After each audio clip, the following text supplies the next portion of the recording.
టీసాట్ నిర్వహిస్తున్నటువంటి ప్రతిష్టాత్మక కార్యక్రమానికి స్వాగతం. ఈ వీడియోలో మనం డిజిటల్ ఇండియాలో భాగంగా ప్రభుత్వ పాలనను ప్రజలకు చేరువ చేసేటటువంటి క్రమంలో 9 ముఖ్యమైనటువంటి అంశాలను మూలస్తంభాలుగా రూపొందించుకొని వాటిలో కొన్ని నిర్దిష్టమైనటువంటి కార్యక్రమాలను రూపొందించి అమలుపరిచే క్రమాన్ని చూస్తూ ఉన్నాం. దీంట్లో మరికొన్ని మూలస్తంభాలకు సంబంధించినటువంటి అంశాలు తెలుసుకునే ప్రయత్నం చేద్దాం. ముఖ్యంగా చూస్తే డిజిటల్ ఇండియాలో భాగంగా సమూలంగా భారతదేశ ఆర్థిక ముఖ చిత్రాన్ని డిజిటల్ మాధ్యమంగా మార్చివేసేటటువంటి సదుద్దేశం మనకు కనిపిస్తూ ఉంది. తద్వారా భారత ప్రజలకు మెరుగైనటువంటి సర్వీసెస్, అది కూడా ప్రజల ముంగిటికే చేరువ చేసేటటువంటి ప్రాధాన్యత క్రమం అనేది ఇక్కడ మనకు కనిపిస్తూ ఉంది. ఈ క్రమంలో మరి 2 మూలస్తంభాలకు సంబంధించినటువంటి అంశాలు తెలుసుకునే ప్రయత్నం చేద్దాం. దీంట్లో మరొకటి ఉపాధి, ఉద్యోగ అవకాశాల కల్పనలో సమాచార సాంకేతికత. ప్రస్తుతం మనందరికీ తెలుసు, ఎకానమీ సెక్టార్లో 3 విభాగాలుగా మనకు జీడిపికి సంబంధించినటువంటి గణాంకాలను సేకరిస్తాం. దీన్ని ప్రాథమిక లేదా ప్రైమరీ సెక్టార్ అని, సెకండరీ సెక్టార్, టెర్షియరీ సెక్టార్ అని 3 రకాలుగా చూస్తూ ఉన్నాం. మొదటిది వ్యవసాయ ప్రధానమైనటువంటిది కాక, రెండవది పరిశ్రమలకు సంబంధించి, మూడవది సేవలకు సంబంధించినటువంటి సెక్టార్గా మనకి ఇక్కడ కనిపిస్తూ ఉంది. దీంట్లో చూస్తే ఐటీకి సంబంధించినటువంటి సర్వీసెస్ మరియు ఐటీఈఎస్ అంటాం, అంటే ఐటీ ఎనేబుల్డ్ సర్వీసెస్, ఐటీ ఆధారిత సర్వీసెస్గా మనం ఇక్కడ చూస్తాం. వీటి యొక్క ప్రాధాన్యత అనేది మనకు గణనీయంగా పెరుగుతున్నటువంటి పరిస్థితి కనిపిస్తూ ఉంది. అదేవిధంగా చూస్తే ఐటీ సెక్టార్లో ఉపాధిని కల్పించేటటువంటి ఇతర మార్గాలు అత్యధికం చేసే అవకాశాలు భారతదేశ వ్యాప్తంగా ఉన్నాయి. ప్రస్తుతం ఐటీ సెక్టార్స్ అన్నీ కూడా ప్రధాన నగరాల చుట్టూతనే, ప్రధాన నగరాల కేంద్రంగానే కేంద్రీకృతమైనటువంటి పరిస్థితి మనందరికీ తెలుసు. మరి ఇలాంటి పరిస్థితులలో ఇక్కడ ప్రధాన నగరాల మీద ఉన్నటువంటి ఒత్తిడిని గనక తగ్గించేటటువంటి క్రమంలో టైర్ 1, టైర్ 2,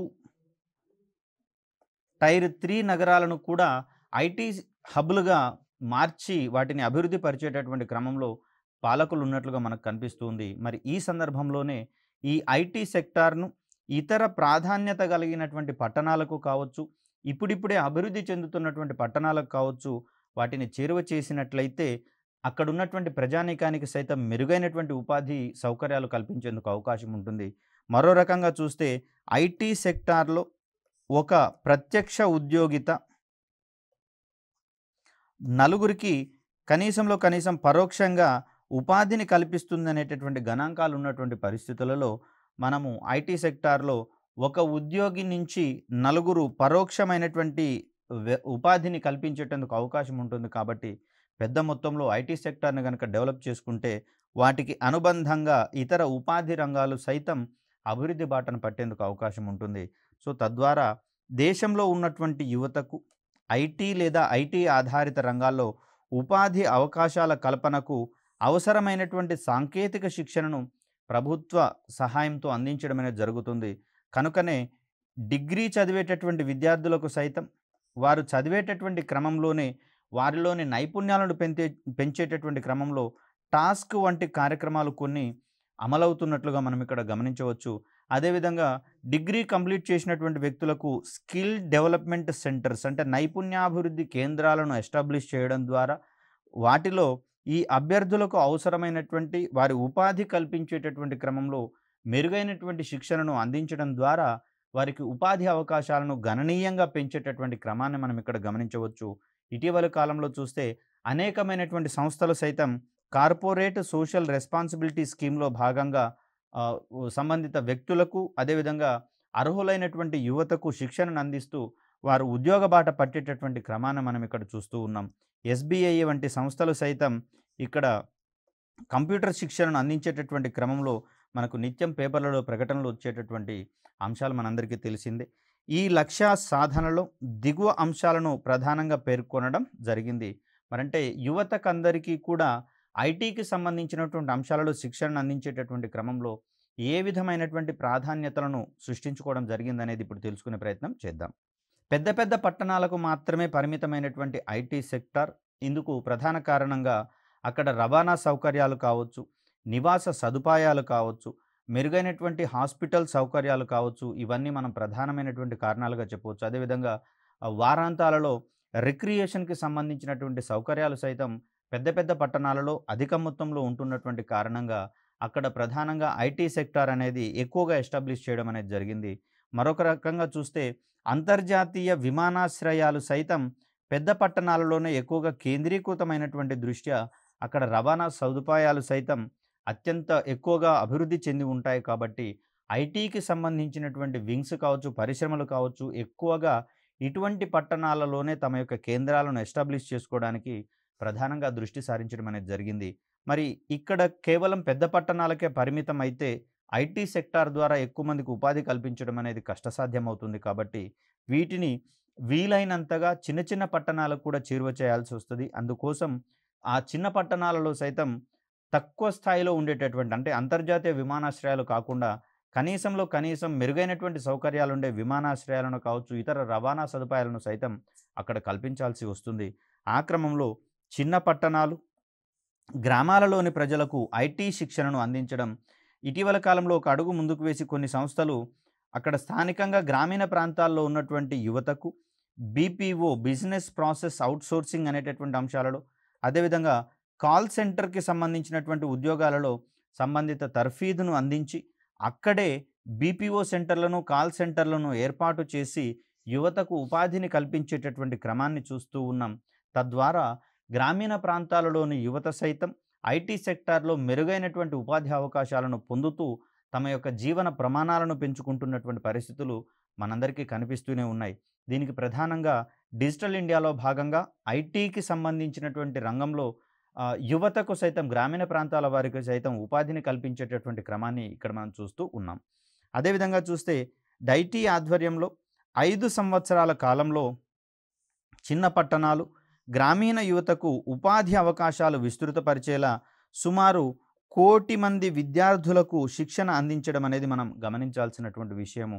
మరొక అడుగు ముందుకు వేసి డిజిథాన్ వంటి సంస్థలు, అదేవిధంగా తెలంగాణ ఐటీ అసోసియేషన్ వంటి సంస్థలు ఇక్కడ మారుమూల జిల్లాలలో ఉన్నటువంటి, మండలాలలో ఉన్నటువంటి ప్రభుత్వ పాఠశాలల విద్యార్థులకు సైతం ఈ కంప్యూటర్ కోడింగ్ రంగాలలో శిక్షణను అందించడం ద్వారా వారిలో ఈ ఐటీ సెక్టార్ పట్ల ఆసక్తిని పెంపొందింపచేస్తూ అందులో ఉండేటటువంటి ఉపాధి అవకాశాల వైపుకి వారిని మళ్లించేటటువంటి ప్రయత్నాలు చేస్తూ ఉన్నాయి. మరి ఇటువంటి సంస్థలు మరిన్ని గనక తోడ్పాటును అందిస్తే తెలంగాణ వ్యాప్తంగానే కాదు దేశవ్యాప్తంగా ఉన్నటువంటి పాఠశాల స్థాయి విద్యార్థులకు అక్కడ పాఠశాల స్థాయిల నుంచే వారికి అవసరమైనటువంటి కంప్యూటర్ శిక్షణను అందించేందుకు వీలు కలుగుతుంది. తద్వారా ఐటీ సెక్టార్‌లో మరింత నాణ్యమైనటువంటి మానవ వనరులను తయారు చేసుకోవడానికి మనకు అవకాశం అనేది చిక్కుతుంది. ప్రస్తుతం చూస్తే యువత వారి యొక్క డిగ్రీ కావచ్చు, పీజీ పోస్ట్ గ్రాడ్యుయేషన్‌కి సంబంధించినటువంటి చదువులు అయిపోగానే ఏదో ఒక చిన్నపాటి శిక్షణా సంస్థలో జాయిన్ అయిపోయి అరకొరగా సంబంధిత ఐటీకి సంబంధించినటువంటి కోర్సులను పూర్తి చేసి అక్కడ చాలీచాలని జీతంతో నెట్టుకొచ్చేటటువంటి పరిస్థితులు కనిపిస్తూ ఉన్నాయి మనకు దేశవ్యాప్తంగా కావచ్చు, రాష్ట్ర వ్యాప్తంగా కావచ్చు. మరి ఇలాంటి అసౌకర్యాలు మొత్తం పోవాలి అంటే పాఠశాల స్థాయిల నుంచే మెరుగైనటువంటి మానవ వనరులను తయారు చేసుకోవాల్సినటువంటి అవసరం ఉంది. సో అందుకోసము ఇక్కడ మనకు కొన్ని ఏజెన్సీస్ అన్నీ కూడా స్వతంత్రంగా ముందుకు వచ్చి అవసరమైతే కార్పొరేట్ సోషల్ రెస్పాన్సిబిలిటీ వంటి పథకాలలో భాగంగా వీటిని అందించాల్సినటువంటి అవసరం ఉంది. అప్పుడే డిజిటల్ ఇండియాలో భాగంగా ఐటీ ఆధారితంగా ఉపాధిని కల్పించాలనేటటువంటి లక్ష్యం నెరవేరేందుకు ఎక్కువ అవకాశాలు ఉండడం జరుగుతుంది. అదేవిధంగా చూస్తే ఈశాన్య రాష్ట్రాలు ప్రధానంగా మారుమూల రాష్ట్రాలుగా మనం పరిగణిస్తూ ఉంటాం. ఎందుకంటే అక్కడ ఉన్నటువంటి భౌగోళిక స్వరూపాలు అభివృద్ధికి కొంచెం అడ్డంకులుగా ఉన్నటువంటి పరిస్థితులలో మరి ఇక్కడ అనుకూలం ఉన్నటువంటి ఈ ఈశాన్య రాష్ట్రాలలో ఐటీ ఆధారిత సర్వీసెస్ వీటిని మనము ఐటీఈఎస్గా రాసుకోవచ్చు. డైటీ ఆధ్వర్యంలో మరింత అభివృద్ధి పరచడం, ఇందుకు ప్రతి ఈశాన్య రాష్ట్రంలో బిజినెస్ ప్రాసెస్ అవుట్సోర్సింగ్ కేంద్రాలను ఏర్పాటు చేసి ఆయా రాష్ట్రాలలో ఐటీ పరిశ్రమలను అభివృద్ధి పరచడం అనేది జరుగుతూ ఉంటుంది. ప్రధానంగా చూస్తే ప్రస్తుతం ప్రపంచం మొత్తం కూడా ఒక గ్లోబల్ విలేజ్గా మనకు మారినటువంటి పరిస్థితులలో కొన్ని సంస్థలు దేశవ్యాప్తంగా అవి ఇంటర్నేషనల్ ఎంఎన్సీలుగా మారడం అనేటటువంటి క్రమాన్ని మనం చూస్తూ ఉన్నాం. మరి ఈ సందర్భంలో ఇవన్నీ కూడా సాధ్యమైనంత తక్కువకే శ్రామిక శక్తిని సమీకరించేటటువంటి ప్రయత్నం చేస్తూ ఉంటాయి. మరి పట్టణ ప్రాంతంలో ఉండేటటువంటి వారికి ఎక్కువ కమ్యూనికేషన్ స్కిల్స్ ఉండడం అనేది జరుగుతుంది. అదేవిధంగా వారు హైలీ స్కిల్డ్ లేబర్‌గా మనకు అందుబాటులో ఉన్నటువంటి పరిస్థితుల్లో ఎక్కువ వేతనాలను ఆశించేటటువంటి క్రమాన్ని మనం ఇక్కడ గమనిస్తూ ఉంటాం. సో, అలాంటి పరిస్థితులలో సాధ్యమైనంత తక్కువ స్థాయి ఉద్యోగులను ఇవి ఆకర్షించేటటువంటి క్రమంలో భాగంగా కొన్ని రంగాలను అంటే బీపీఓస్ కావచ్చు, కాల్ సెంటర్‌కి సంబంధించినటువంటి ఉద్యోగాలలో మరీ నిష్ణాతులు అవసరం లేదు. వారికి అవసరమైనటువంటి అభ్యర్థులకు కొంచెం శిక్షణను అందించినట్లయితే వారిలో ఉన్నటువంటి సృజనాత్మకత వల్ల కావచ్చు, వారిలో ఉండేటటువంటి ఎఫిషియన్సీ ఆధారంగా కావచ్చు, ఆయా రంగాలలో ఎక్కువగా రాణించడానికి అవకాశం ఉంటుంది కాబట్టి అటువంటి అర్హులైనటువంటి అభ్యర్థులను గాలించి వారికి తగినటువంటి శిక్షణను అందించి అక్కడ రిమోట్ ఏరియాస్‌లలో కూడా ఇటువంటి బీపీఓ సెంటర్‌లు గనక ఎస్టాబ్లిష్ చేసినట్లయితే అక్కడ నిర్వహణ వ్యయం అనేది గణనీయంగా తగ్గించబడుతుంది. అదేవిధంగా సంబంధిత సంస్థకు సంబంధించి వినియోగదారులో ఏ విధమైనటువంటి సలహాలు గానీ, సందేహాలు గానీ ఉన్నట్లయితే, అనుమానాలు ఉన్నట్లయితే వాటిని సరైన సమయంలో నివృత్తి చేసుకునేటందుకు సైతం అవకాశాలుంటాయి. కాబట్టి ఇటువంటి పరిస్థితులలో నిర్వహణ వ్యయం తగ్గించుకోవడం కోసం సంబంధిత పెద్ద పెద్ద సంస్థలన్నీ కూడా ఇటీవల కాలంలో చిన్న చిన్న పట్టణాలు, గ్రామీణ ప్రాంతాల మీద ప్రధానంగా దృష్టి సారించినట్లుగా తెలుస్తోంది. అదేవిధంగా చూస్తే 3,00,000 మంది ఐటీ సేవల డెలివరీ ఏజెంట్స్ అంటే ఐటీకి సంబంధించి ఇన్ఫర్మేషన్ టెక్నాలజీకి సంబంధించినటువంటి సర్వీసెస్‌ను అందించేటటువంటి వ్యక్తులుగా వీరిని మనం చూస్తాం. వీరికి నైపుణ్యాభివృద్ధి కార్యక్రమంలో భాగంగా డైటీ ఆధ్వర్యంలో శిక్షణను అందించడం అనేది జరుగుతుంది. దీన్నే ఒక రకంగా మనము ఇన్ సర్వీస్ ట్రైనింగ్ అనవచ్చు. అంటే వృత్యంతర శిక్షణ అంటాం. అంటే ఏదైనా ఒక సంబంధిత రంగంలో పనిచేస్తూ ఉన్నటువంటి క్రమంలో కాలక్రమంలో వచ్చేటటువంటి మార్పులను సైతం సంబంధిత అభ్యర్థులు అడాప్ట్ చేసుకోవాల్సి వస్తుంది. తద్వారా వారిని వారు నిరంతరం అప్డేట్ చేసుకుంటూ పోతున్నప్పుడే ఆ రంగంలో సుదీర్ఘకాలం పాటు కొనసాగేందుకు అవకాశం అనేది దొరుకుతూ ఉంది.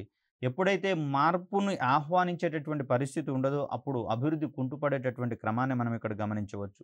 తద్వారా డైటీ ఆధ్వర్యంలోనే ఇలాంటి ఐటీ సర్వీసెస్ డెలివరీ ఏజెంట్స్‌కి అవసరమైనటువంటి నైపుణ్యాభివృద్ధి కార్యక్రమాలు అంటే స్కిల్ డెవలప్‌మెంట్ ప్రోగ్రామ్స్‌ని అందిస్తూ వారి యొక్క స్కిల్స్‌ని మరింత అప్‌గ్రేడ్ చేసేందుకు అవకాశాన్ని కల్పిస్తూ ఉంటారు.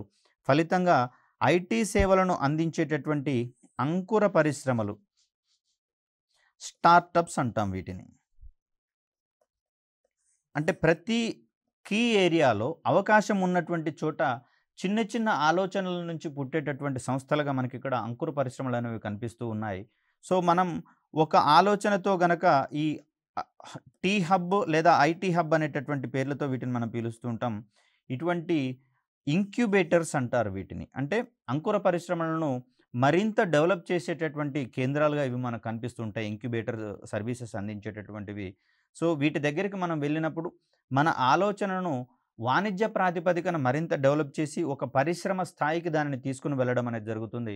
మరొక అడుగు ముందుకు వేసి సంబంధిత పరిశ్రమలకు అవసరమైనటువంటి పెట్టుబడి మార్గాలను సైతం అక్కడున్నటువంటి ఇంక్యుబేటర్స్‌లలో, టీ హబ్‌ల ద్వారా వాటిని ఫుల్‌ఫిల్ చేసేటటువంటి క్రమాన్ని మనం ఇక్కడ గమనించవచ్చు. అంటే మన యొక్క ఆలోచనను మరింత పాలిష్ చేసేసి మనల్ని ఒక పారిశ్రామికవేత్తలుగా తీర్చిదిద్దేటటువంటి పరిణామ క్రమం అనేది ఇక్కడ మనకు కనిపిస్తుంది కాబట్టి సో, ఇది ఐటీ సేవలను అందించేటటువంటి ఈ స్టార్టప్స్ కూడా ఇటువంటి నైపుణ్యాభివృద్ధి కార్యక్రమాలను పెంపొందించేటటువంటి క్రమంలో భాగంగా వర్ధిల్లేందుకు, ఎదిగేటందుకు ఎక్కువ అవకాశాలనేవి కలుగుతూ ఉన్నాయి. ఇటీవలి కాలంలో స్టార్టప్స్ యొక్క యుగం అనేది ప్రారంభమైనట్లుగా మనం గుర్తించాము. తద్వారా ఇంటర్నేషనల్‌గా పేరు పొందినటువంటి ఎంఎన్‌సీస్ స్థానంలో అదే రకమైనటువంటి దృక్పథాలతో అవసరమైతే మరింత మందికి ఉద్యోగ ఉపాధిని కల్పించేటటువంటి యువత ముఖ్యంగా స్టార్టప్స్‌ని ఎస్టాబ్లిష్ చేయడంలో ముందుకొస్తున్నట్లుగా మనం గమనిస్తూనే ఉన్నాం. మరికొన్ని అంశాలను గమనిస్తే టెలికాం రంగానికి అవసరమైనటువంటి మానవ వనరులను అందించేటటువంటి ఉద్దేశంతో 5,00,000 మంది గ్రామీణ శ్రామిక జనాభాకు శిక్షణను డిపార్ట్మెంట్ ఆఫ్ టెలికమ్యూనికేషన్స్ ఆధ్వర్యంలో అందించడం అనేది జరుగుతూ ఉంది. తద్వారా రిమోట్ ఏరియాస్‌లలో ఉండేటటువంటి యువత ప్రధానంగా మెరుగైనటువంటి ఉపాధి అవకాశాలు పొందలేక వారు నిరుత్సాహపడేటటువంటి అవకాశం ఉంది.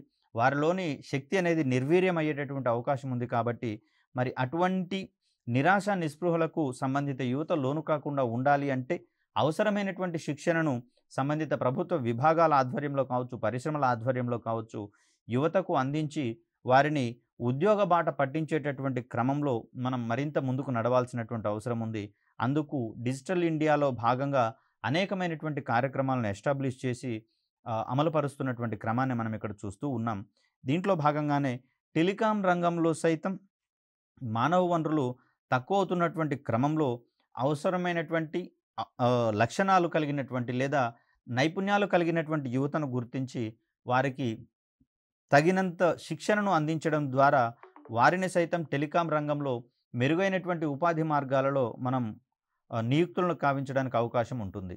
ఇక్కడ డిజిటల్ ఇండియాలో భాగంగా మరొక ముఖ్యమైనటువంటి మూలస్తంభంగా సత్వర ఫలితాలను ఇచ్చేటటువంటి కార్యక్రమాలు మనం ఇక్కడ చూస్తాం. వీటిని మనం ఎర్లీ హార్వెస్ట్ ప్రోగ్రామ్స్గా చూస్తాం. అంటే చేపట్టినటువంటి కార్యక్రమాలు సుదీర్ఘ కాలంలో కాకుండా ఇమ్మీడియట్గా అవసరమైనటువంటి రిజల్ట్స్ ఇచ్చే క్రమాన్ని మనం ఇక్కడ గమనించవచ్చు.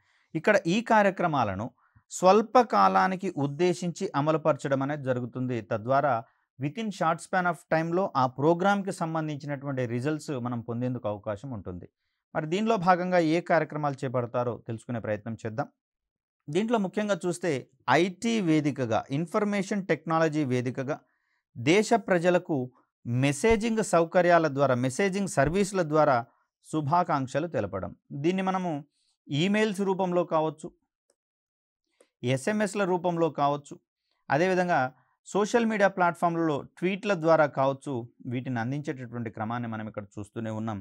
ఇటీవల కాలంలో జాతీయ ప్రాధాన్యత ఉన్నటువంటి పండుగల సందర్భాల్లో కావచ్చు, అదేవిధంగా రాష్ట్ర స్థాయిలలో ప్రాధాన్యత కలిగినటువంటి పండుగల సందర్భాలలో కావచ్చు, ప్రధానమంత్రి లెవెల్లో, అదేవిధంగా సంబంధిత మంత్రుల లెవెల్లో కొంతమంది వ్యక్తులకు వ్యక్తిగతంగా మెయిల్స్ ద్వారా వారికి శుభాకాంక్షలు అందజేయడం అనేది ఇటీవల కాలంలో ఎక్కువ కావడం అనేది జరిగింది. సో దీనికి ప్రధాన కారణంగా సంబంధిత ప్రజలకు ఈ మంత్రుల యొక్క, ప్రభుత్వ విభాగాల పెద్దల యొక్క ఇన్ఫర్మేషన్ లేదా మెసేజెస్ కనుక చేరువైనట్లయితే వారు సంబంధిత ప్రభుత్వ కార్యక్రమాల మీద ఎక్కువ ఆసక్తిని కనబరుస్తూ అక్కడ ప్రభుత్వ పాలన పట్ల ఒక పాజిటివ్ అప్రోచ్ను కలిగి ఉంటారనేది ప్రధానంగా మనం ఇక్కడ చెప్పవచ్చు. ఈ గ్రీటింగ్స్ అంటే ఎలక్ట్రానిక్ మాధ్యమంలో ఉండేటటువంటి గ్రీటింగ్స్, వీటిని మనము పీడిఎఫ్ రూపంలో కావచ్చు, జేపీఈజీ ఫార్మాట్లో కావచ్చు, లేదా జేపీజీ ఫార్మాట్లో కావచ్చు, వీటిని గ్రీటింగ్స్ రూపంలో డిజైన్ చేసి వాటిని ప్రభుత్వం తరపున దేశ ప్రజలకు శుభాకాంక్షలు అందజేసేటటువంటి క్రమాన్ని మనం ఇక్కడ గమనించవచ్చు. తద్వారా ప్రభుత్వము ప్రజలకు మధ్య దూరం అనేది ఏమీ లేదు, అంతా కలివిడిగానే ఉంటున్నట్లుగా, కలిసి పనిచేస్తున్నట్లుగా ఒక పాజిటివ్ అట్మాస్ఫియర్ని దేశవ్యాప్తంగా కావచ్చు, రాష్ట్ర వ్యాప్తంగా కావచ్చు ప్రాపగేట్ చేయడానికి సంబంధిత పాలనా పెద్దలకు ఒక అవకాశం అనేది చిక్కుతుంది. తద్వారా దేశ ప్రజలందరూ కూడా ప్రభుత్వ పరిపాలనా కార్యక్రమాల పట్ల ఒక పాజిటివ్ అప్రోచ్ను కలిగి ఉండడానికి అవకాశం అనేది దొరుకుతుంది. అదేవిధంగా చూస్తే ప్రభుత్వ కార్యాలయాల్లో బయోమెట్రిక్ హాజరును ప్రవేశపెట్టడం. ఇక్కడ ఇప్పటివరకు చూస్తే మాన్యువల్ అటెండెన్స్ కార్యక్రమాలలో భాగంగా కొన్ని సందర్భాలలో లేటుగా వచ్చినా కూడా హ్యూమానిటీ గ్రౌండ్స్లో కొంచెం వెసులుబాట్లు కల్పించేటటువంటి పరిస్థితి మనకు కనిపిస్తూ ఉంది. దీనిని కొంతమంది దుర్వినియోగం చేసుకునేటటువంటి అవకాశం కూడా ఉన్నటువంటి దృష్ట్యా అవసరమైనటువంటి కీలక విభాగాలలో వేలిముద్రల ద్వారా ఇటీవల కాలంలో ఐరిస్ ద్వారా సైతం బయోమెట్రిక్ అటెండెన్స్ తీసుకునేటటువంటి పరిస్థితులు మనకు కనిపిస్తూ ఉన్నాయి. తద్వారా కార్యాలయాలలో హాజరు శాతాన్ని పెంచేటటువంటి క్రమాన్ని మనం చూస్తున్నాం. అదేవిధంగా ప్రజలకు సర్వీసెస్ చేసేటటువంటి సందర్భంలో సంబంధిత సిబ్బంది నిరంతరము అక్కడ అందుబాటులో ఉండేటటువంటి క్రమాన్ని కూడా మనం ఇక్కడ చూస్తూ ఉన్నాం. దీనితో పాటుగా ఆ సర్వీసెస్ను అందజేయడంలో కాలయాపన జరగకుండా సకాలంలో పౌరులకు ఆ సర్వీసెస్ అందేటటువంటి క్రమాన్ని కూడా చూస్తూ ఉన్నాం. ఇది అత్యంత కీలకమైనటువంటి ఒక అంశంగా మనకు కనిపిస్తుంది. బయోమెట్రిక్ హాజరును ప్రభుత్వ కార్యాలయాలలో కావచ్చు, ఇతర విభాగాలలో ప్రవేశపెట్టేటటువంటి క్రమం. మరికొన్ని అంశాలను గమనిస్తే అన్ని విశ్వవిద్యాలయాల్లో వైఫై సౌకర్యాన్ని కల్పించడం. ప్రస్తుతం చూస్తే ఉన్నత విద్యకు సంబంధించి నేటికి సక్రమమైనటువంటి పూర్తి రిఫరెన్స్ బుక్స్ అనేవి మనకు అందుబాటులో లేనట్టుగా కనిపిస్తూ ఉంది. మరి ఇప్పటికే కొన్ని నేషనల్ డిజిటల్ లైబ్రరీ వంటివి సంబంధిత పుస్తకాలను వివిధ భాషల్లోకి తర్జుమా చేస్తూ నిరంతరం అప్డేట్ చేస్తూ విద్యార్థులకు అందుబాటులోకి తీసుకొస్తున్నటువంటి క్రమాన్ని మనం చూడవచ్చు. అయినా కూడా ఇంటర్నెట్ ద్వారా అనేకమైనటువంటి సమాచారం మనకు అందుబాటులో ఉండడం అనేది జరుగుతుంది. మరి సంబంధిత సమాచారాన్ని యాక్సెస్ చేసుకోవాలన్నా, లేదా పీడిఎఫ్‌ల రూపంలో ఉన్నటువంటి సమాచారాన్ని డౌన్‌లోడ్ చేసుకొని వాటిని రిఫర్ చేసుకోవాలన్నా కూడా విద్యార్థులందరికీ కూడా నాణ్యమైనటువంటి అంతర్జాల సదుపాయాలనేటటువంటివి అందుబాటులో ఉండాల్సొస్తుంది. ఈ క్రమంలోనే అన్ని విశ్వవిద్యాలయాలలో వైఫై సౌకర్యాన్ని కల్పించడం ద్వారా సంబంధిత విద్యార్థులకు ఆ సమాచారాన్ని సకాలంలో చేరవేసేటందుకు అవకాశం ఉంటుంది. తద్వారా వారు వారి యొక్క జ్ఞానాన్ని నిరంతరం పెంపొందించుకుంటూ సంబంధిత అంశాలను పూర్తి స్థాయిలో అవగాహన పరుచుకునేందుకు కూడా ఎక్కువ అవకాశం అనేది కలుగుతుంది. అదేవిధంగా చూస్తే అన్ని ప్రభుత్వ శాఖలు, విభాగాలు సిబ్బంది తరపున పంపేటటువంటి ఈమెయిల్స్ యొక్క భద్రతను పెంచడం. ఇటీవల కాలంలో చూస్తే జీమెయిల్ ద్వారా ప్రభుత్వ మెయిల్స్‌ని పంపించకూడదు అనేది ఒక డెసిషన్ తీసుకోవడం జరిగింది. ఎందుకు అంటే థర్డ్ పార్టీస్‌కి సంబంధిత సమాచారం అనేది అందుబాటులో ఉంటుంది. అదేవిధంగా థర్డ్ పార్టీలకు ఎవరెవరికైతే మెయిల్స్ పంపిస్తున్నామో, ఎవరు రిసీవ్ చేసుకుంటున్నారనే అంశాలు గనక తెలిస్తే అక్కడ వ్యక్తిగత సమాచారం అనేది తస్కరణకు గురయ్యేందుకు అవకాశం ఉంది. తద్వారా కీలకమైనటువంటి వ్యక్తిగత సమాచారం దుర్వినియోగం అయ్యేందుకు ఎక్కువ అవకాశం ఉంటుంది. ఇటీవల కాలంలో చూస్తే సైబర్ క్రైమ్స్ అనేవి విరివిగా పెరిగిపోతున్నటువంటి పరిస్థితులలో మరి మన యొక్క సమాచారం పూర్తిగా భద్రంగా ఉందని నిర్దిష్టంగా తెలుసుకునేటటువంటి వ్యవస్థలేవి మన దగ్గర అందుబాటులో లేవు. కాబట్టి ఇక్కడ ప్రభుత్వమే ఒక అడుగు ముందుకు వేసి ప్రభుత్వ విభాగాలలో తమకంటూ ఒక జీమెయిల్ సర్వీస్‌ని ఎస్టాబ్లిష్ చేసుకొని వాటి ద్వారానే సమాచారాన్ని మరొకరికి చేరవేసేటటువంటి క్రమాన్ని ఇక్కడ మనం చూస్తూ ఉన్నాం. ప్రధానంగా చూస్తే డిజిటల్ ఇండియాలో భాగంగా ప్రజలకు సౌకర్యాలను, సదుపాయాలను కల్పించడమే కాదు, పూర్తి భద్రతతో కూడినటువంటి సౌకర్యాలు, సమాచారం, సేవలను కల్పించేటటువంటి క్రమాన్ని కూడా మనం ఇక్కడ చూస్తూ ఉన్నాం. అదేవిధంగా చూస్తే ఉన్నత ప్రమాణాలతో ప్రభుత్వ ఈమెయిల్స్‌ను రూపొందించడం. సో ఇంత క్రితమే చూసాం మనం సైబర్ క్రైమ్స్ పెరుగుతూ పోతున్నటువంటి పరిస్థితులలో ఇక్కడ రెగ్యులర్‌గా వచ్చేటటువంటి అప్డేట్స్ సందర్భాలలో కూడా అక్కడ ఏవైనా లూప్ హోల్స్ ఉన్నాయా అనేటటువంటి ఓరియంటేషన్‌లో సంబంధిత సైబర్ నేరగాళ్ళు ఎదురు చూసేందుకు అవకాశం ఉంటుంది. కాబట్టి ఏ చిన్న అవకాశం వచ్చినా కూడా అత్యంత కీలకమైనటువంటి సమాచారాన్ని తస్కరించడానికి వారెప్పుడూ కూడా రెడీగా ఉంటున్నటువంటి పరిస్థితులలో మరి అలాంటి అవకాశాలను పూర్తిగా తగ్గించాలి అంటే ఉన్నత ప్రమాణాలతో కూడినటువంటి సైబర్ సెక్యూరిటీ వ్యవస్థలు మనం కూడా అడాప్ట్ చేసుకోవాల్సినటువంటి పరిస్థితి ఉంది. మరి అలాంటి సందర్భాలలో ఈమెయిల్స్ ద్వారా పంపించేటటువంటి అఫీషియల్ సమాచారం ఏదైతే ఉందో ప్రమాదకరమైనటువంటి వ్యక్తులకు చేరకుండా నిరోధించేటటువంటి క్రమంలో పూర్తి భద్రతతో కూడినటువంటి ఈమెయిల్ సర్వీసులను అందించాల్సినటువంటి అవసరం ఉంది. మరొక అంశాన్ని చూస్తే ప్రజలకు అందుబాటులో వైఫై హాట్స్పాట్లను నెలకొల్పడం అనేది ఇటీవల కాలంలో బస్టాండ్లు, రైల్వే స్టేషన్స్,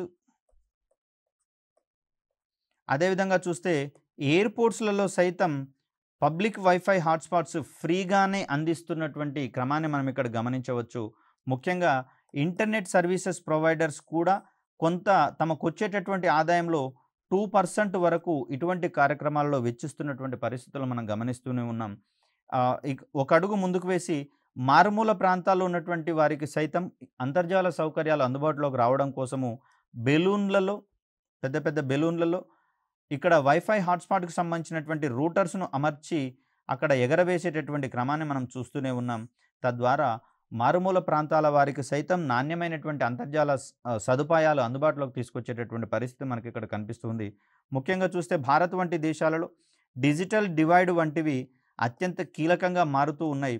దీంట్లో జాతిపరంగా కావచ్చు, లింగపరంగా కావచ్చు, నివాస ప్రాంతాల ఆధారంగా కావచ్చు, డిజిటల్ వనరుల వినియోగంలో అంతరాలు చూస్తూ ఉన్నటువంటి పరిస్థితులలో మరి ఇటువంటి అంతరాలను, డిజిటల్ డివైడ్కు సంబంధించినటువంటి అంతరాలను కనిష్ట స్థాయిలకు తగ్గించాలి అంటే పూర్తి స్థాయిలో ఫ్రీగా అందుబాటులో ఉండేటటువంటి వైఫై హాట్స్పాట్లను ఏర్పాటు చేసి వినియోగించాల్సేటటువంటి అవసరం ఉంది.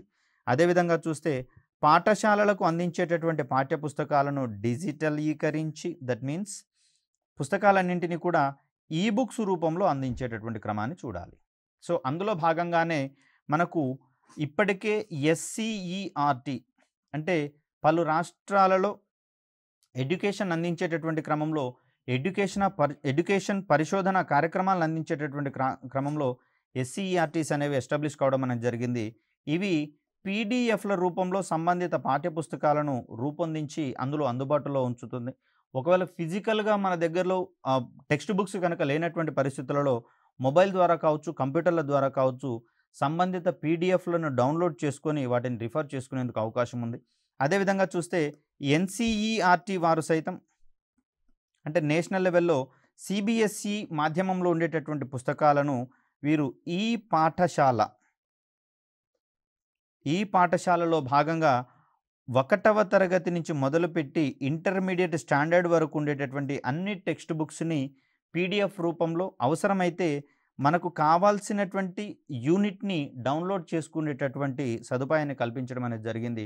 అదేవిధంగా ఎన్‌డిఎల్ నేషనల్ డిజిటల్ లైబ్రరీ ఇది దేశవ్యాప్తంగా ఉండేటటువంటి పాఠశాల స్థాయిల నుంచి మొదలుకొని ఇంజినీరింగ్, మెడిసిన్‌కి సంబంధించినటువంటి పుస్తకాలు, అదేవిధంగా ఐటీ సెక్టార్‌కు సంబంధించినటువంటి పుస్తకాలు, ఇంజినీరింగ్‌లో అన్ని రకాల విభాగాలకు సంబంధించినటువంటి పుస్తకాలను డిజిటలీకరించి వీరి మాధ్యమంలో లక్షల సంఖ్యలోని పుస్తకాలను పొందుపరచడం అనేది జరిగింది.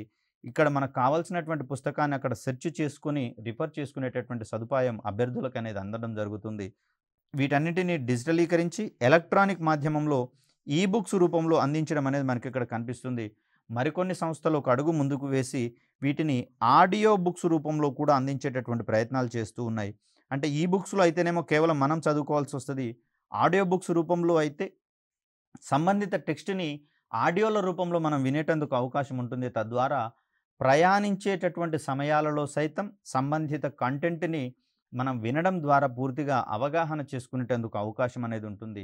ముఖ్యంగా చూస్తే భారతీయ విద్యా రంగాన్ని భౌతికంగా పుస్తకాల యొక్క సంచిల భారాన్ని తగ్గించేటటువంటి క్రమం కూడా మనకి ఇక్కడ కనిపిస్తూ ఉంది. తద్వారా కొన్ని సంస్థలు సంబంధిత పాఠ్యాంశాలను రిఫర్ చేసిన తర్వాత యాక్టివిటీస్‌ని కూడా అక్కడ టెక్స్ట్ రూపంలో మనం కామెంట్స్ రూపంలోనూ అందించడం ద్వారా ఎవాల్యుయేషన్ ప్రాసెస్‌ని సైతం డిజిటల్ మాధ్యమంగా చేపట్టేటటువంటి క్రమాన్ని మనం ఇక్కడ చూస్తామంటే భారతదేశం యొక్క విద్యా వ్యవస్థ యొక్క ముఖ చిత్రాన్ని సైతం డిజిటల్ యుగం వైపుకి మరల్చేటటువంటి ధోరణులు మనకి ఇక్కడ కనిపిస్తూ ఉన్నాయి.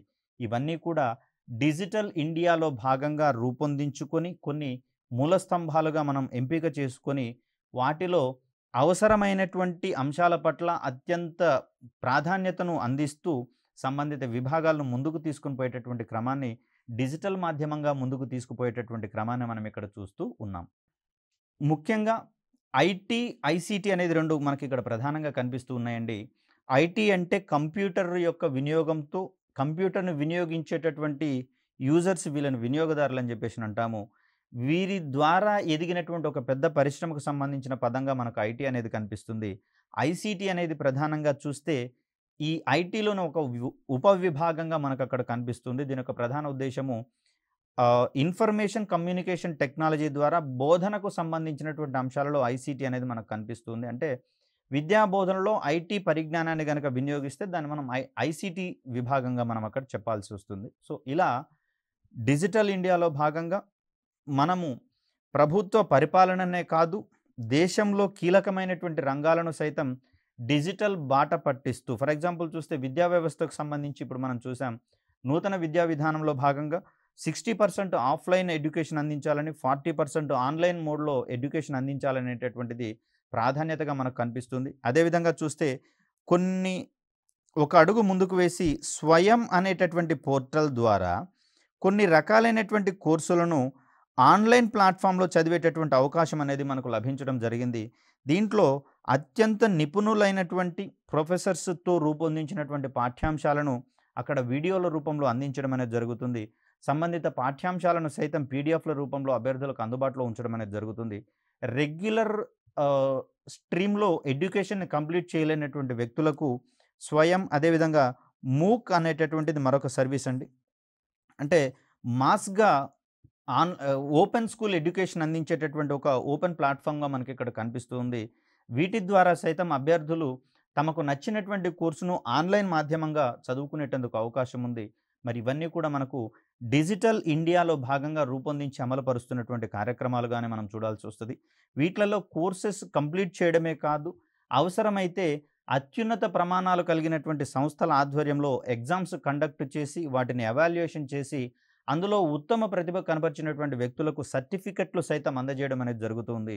సంబంధిత సర్టిఫికెట్లు ఆ కోర్సు పూర్తయిన తర్వాత వారు ఉపాధిని పొందేటటువంటి క్రమంలో ముఖ్యమైనటువంటి డాక్యుమెంట్‌గా సమర్పించే అవకాశం కూడా ఉంటుంది. కాబట్టి మెరిటోరియస్ విద్యార్థులు ఎవరైతే ఉంటారో వారు మధ్యలో చదువు మానివేసినా లేకపోతే రెగ్యులర్ స్ట్రీమ్‌లో ఎడ్యుకేషన్‌ని పొందేటటువంటి క్రమంలో లేకపోయినా కూడా సంబంధిత ఆన్‌లైన్ ప్లాట్‌ఫామ్‌లలో తమ యొక్క పేరును నమోదు చేసుకొని తమకు నచ్చినటువంటి కోర్సులు ఎన్నైనా సరే వారు నేర్చుకునేటందుకు అవకాశం ఉంటుంది.